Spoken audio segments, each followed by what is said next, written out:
Olá, meu nome é Alex Afonso, eu sou médico oftalmologista e hoje nós vamos falar sobre um caso clínico de uma oclusão venosa da retina.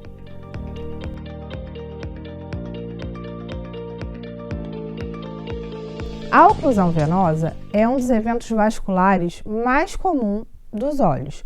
O mais frequente são as alterações relacionadas à retinopatia diabética, e a oclusão venosa é a segunda causa mais comum de alterações vasculares no olho.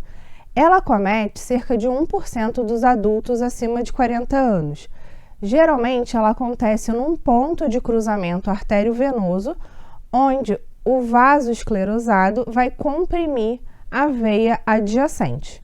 Então, para ilustrar, nós trouxemos um caso clínico de uma paciente de 88 anos, hipertensa, que procurou o serviço de oftalmologia de urgência, relatando que ela acordou com uma baixa de visão no olho direito. De histórico, a paciente já tinha apresentado uma oclusão de ramo venoso da veia central da retina no olho esquerdo há 10 anos. No exame oftalmológico, a paciente tinha acuidade visual com melhor correção de 20/200 no olho direito e pior do que 20/400 no olho esquerdo. Ao exame de biomicroscopia anterior, não tinha nenhuma alteração digna de nota e a paciente estava com uma pressão intraocular de 18 milímetros de mercúrio em ambos os olhos. Aqui nós temos a retinografia colorida da paciente do olho direito e nessa região nós podemos perceber a presença de hemorragias intrarretinianas, tanto hemorragias em formato de chama de vela, quanto hemorragias pontiformes, que alguns médicos chamam de hemorragias em ponto borrão. E essas hemorragias, elas estão seguindo aqui o trajeto vascular do ramo da veia retiniana temporal inferior, sendo bem característico de uma oclusão de ramo de veia central da retina. Aqui nós temos a retinografia colorida do olho esquerdo da mesma paciente, onde podemos ver aqui nessa região central macular uma cicatriz extensa e percebemos a presença de vasos esclerosados. Aqui provavelmente foi o território da oclusão prévia que a paciente tinha. Então é bem comum, após esses eventos agudos, o paciente evoluir com essa esclerose vascular. Nessa outra imagem é a mesma paciente, só que pegando um pouco mais da região inferior, nós temos aqui algumas cicatrizes que muito provavelmente são marcas de fotocoagulação prévia que ela realizou. Ainda no mesmo caso, eu trouxe aqui um exame de angiografia fluoresceínica, onde nós temos essas regiões de hipofluorescência nas áreas onde correspondem às áreas hemorrágicas. E já nas fases mais avançadas do exame, a gente percebe que vai tendo o extravasamento de contraste, que ele vai aumentando, então, uma hiperfluorescência que vai acontecendo ao longo do exame, correspondendo a um edema macular retiniano. Aqui, mais imagens do mesmo caso, apenas para ilustrar, e aqui já na fase final da angiografia fluoresceínica, a gente pode perceber esse aumento da hiperfluorescência pelo extravasamento de contraste, que é justamente a exudação desse vaso do território onde você tem a trombose da veia retiniana, que corresponde aqui à formação do edema macular. Aqui o exame do olho esquerdo da paciente, no qual nós vamos ver uma impregnação de contraste, então uma hiperfluorescência nas regiões de cicatrizes prévias, então tanto na área de cicatriz macular que ela tinha, dessa fibrose macular, quanto nos territórios correspondentes às marcas de fotocoagulação. E aqui a gente vê uma retina que foi previamente tratada com laser, que está hiperfluorescendo aqui por impregnação nas áreas cicatriciais. Aqui é o exame de tomografia de coerência óptica, que a gente chama popularmente de OCT, usando a abreviatura, onde a gente pode perceber claramente a presença do edema macular. Então, aqui a gente percebe que tem a perda da arquitetura foveal, a gente tem a presença dessas imagens císticas ovaladas pretas, que corresponde ao edema, né, retiniano. E quando a gente olha para a espessura central da retina dessa paciente, ela tem uma medida de 508, então ela tem um aumento da espessura retiniana. Aqui é um corte tanto horizontal quanto vertical da mácula, pegando a região foveal da paciente, caracterizando bem essa presença dos cistos intrarretinianos. Então, uma paciente que no olho direito tem um edema macular, conforme a gente já tinha diagnosticado e visto no exame de angiografia fluoresceínica.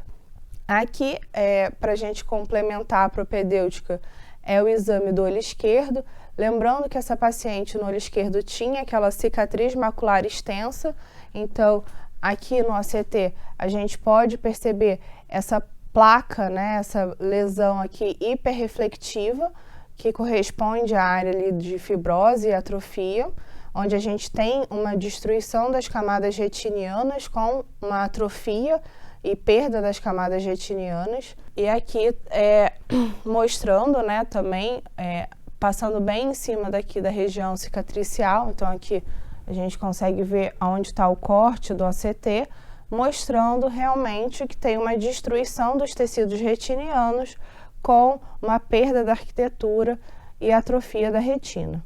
Então, o objetivo da aula, dessa discussão de caso clínico, é a gente abordar quais são as etiologias e os fatores de riscos associados a esses episódios de oclusão, qual é a sua fisiopatologia, classificação, complicações, tratamento e prognóstico. Falando sobre os fatores de risco, os principais fatores de risco é idade, então quanto mais velho o paciente, maior o risco. Então, pacientes acima de 50 anos têm maior fator de risco associado. Pacientes hipertensos, diabéticos, dislipidêmicos, pacientes que têm glaucoma, tá?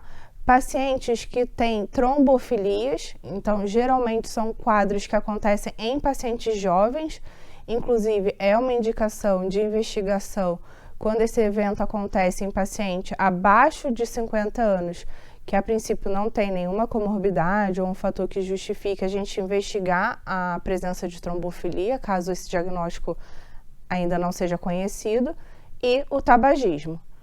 Falando agora um pouco sobre a fisiopatologia, nós vamos ter a compressão, né, do ramo venoso com a consequente formação de um trombo, e aí isso vai fazer com que ocorra um aumento da pressão hidrostática. E aí o conteúdo desse vaso vai acabar extravasando e fazendo a ocorrência, a formação do edema macular. A gente pode classificar os quadros oclusivos de diversas formas. Então, a gente pode usar a localização da lesão ou a gente pode classificar de acordo com a quantidade, o grau de isquemia que esse paciente está apresentando.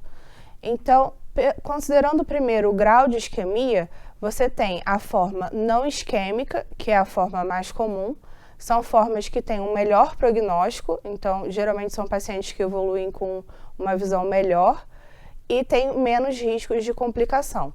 A forma isquêmica, você vai ter uma área de não perfusão retiniana muito grande e são pacientes que vão ter um risco mais elevado de cursar com neovascularização e um glaucoma neovascular. Se nós formos classificar as oclusões pela localização, você pode ter uma oclusão da veia central da retina, você pode ter uma oclusão de um ramo da veia central da retina, ou uma oclusão hemiretiniana, que vai acometer a metade da retina, vai acometer todo um quadrante. As principais complicações relacionadas ao quadro oclusivo, e a mais temida, é a formação do glaucoma dos 100 dias. E o que seria esse glaucoma? É um glaucoma neovascular que geralmente aparece em torno de 90 a 100 dias após um quadro de oclusão vascular.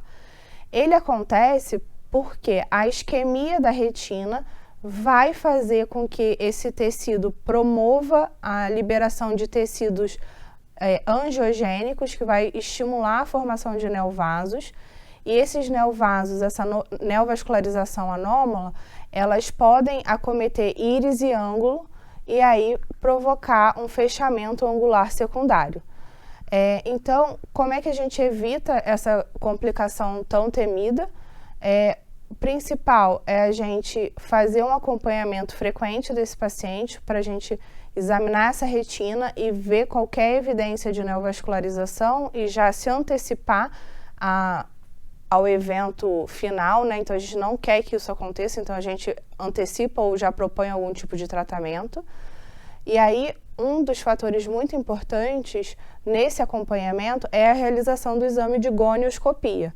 Então, se a gente no exame de gonioscopia já perceber a presença de neovascularização no ângulo, a gente já sabe que esse paciente está começando a ter uma complicação.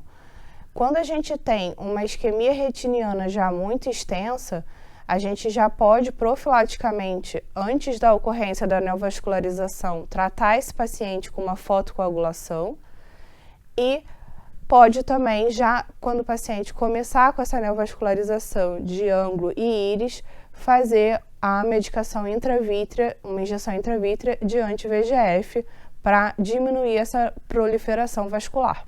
Sobre o tratamento, então, quando o paciente ele tem um edema macular, nós podemos indicar o tratamento com anti-VEGF intravítreo, então nós temos várias medicações disponíveis no mercado, e a fotocoagulação a laser, ela não está indicada para todos os casos.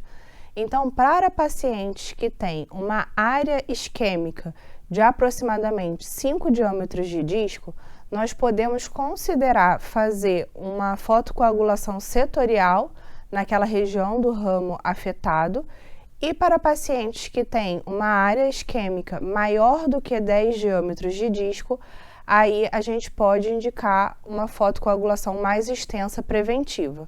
E é fundamental a gente fazer o controle dos fatores de risco sistêmicos. Então, o paciente hipertenso, diabético, dislipidêmico, ele tem que ser bem controlado para evitar novos episódios. Então, é bom a gente pedir exames laboratoriais e conversar com o médico que acompanha esse paciente para ter um controle efetivo das suas comorbidades. Em relação ao prognóstico, geralmente os pacientes evoluem bem. A terapia anti-angiogênica ela é muito eficiente, então a maioria dos pacientes eles vão evoluir com uma visão boa, de 20/40 ou melhor. A perda vai depender, né, de visão da região que acometeu, da área de isquemia, do grau de exudato que esse paciente tinha na mácula, se ele fez o tratamento precoce ou não. E, geralmente, os quadros que são não isquêmicos, eles têm um prognóstico visual melhor, porque eles não costumam cursar com neovascularização, glaucoma neovascular e perda visual grave. Então, as mensagens finais que eu gostaria de deixar para vocês o diagnóstico precoce é fundamental. Então, o paciente com uma queixa de baixa visual súbita, ele tem que ser investigado prontamente. Então, sempre orientar o paciente com essa queixa de perda visual súbita, procurar um serviço oftalmológico de urgência. O OCT e a angiografia fluorescênica, elas vão ser fundamental para guiar a nossa terapêutica, né, o tratamento. Então, o OCT ele vai ser importante não só para a gente identificar a presença do edema macular, mas também para a gente quantificar o quanto tem esse edema e aí poder também fazer um acompanhamento da resposta ao tratamento angiogênico. E a angiografia ela vai ajudar também na quantificação dessa área de isquemia para definir se a gente vai ou não indicar a fotocoagulação a laser. Ela também facilita o diagnóstico, né, a gente detectar a presença da neovascularização. Então, como eu falei anteriormente, a terapia anti-angiogênica, né, com anti-VEGF, ela revolucionou o tratamento dos edemas maculares, porque ela tem uma resposta excelente na maioria dos pacientes. Então, quadros graves podem evoluir com um bom prognóstico, com uma boa acuidade visual final. A gente não indica fotocoagulação para todos os casos, a gente só realmente vai indicar quando tem uma área de isquemia, uma área de não perfusão, né, significativa, e é fundamental que a gente acompanhe esse paciente. Às vezes, num primeiro momento, esse paciente pode estar com um quadro não tão grave, né, que a gente julgue que ele está bem controlado, mas o estímulo de angiogênese pode estar acontecendo e ele pode começar a formar neovasos, e se você não estiver acompanhando esse paciente de perto, você pode não perceber e ele já vir com um quadro mais grave de um glaucoma neovascular. Então, esses pacientes eles têm que ser acompanhados com frequência, né? E o tratamento ele deve ser individualizado. Então, não é para indicar laser para todo mundo, não é para indicar antiangiogênico para todo mundo. A gente vai indicar quando tem presença de edema macular, presença de uma área de isquemia grande. Bom, essas eram as mensagens que eu gostaria de deixar hoje. Muito obrigada pela sua audiência. E se você achou o conteúdo de hoje proveitoso, compartilhe com algum amigo. E para mais atualizações e continuar se atualizando, continue seguindo aqui o Portal Afya.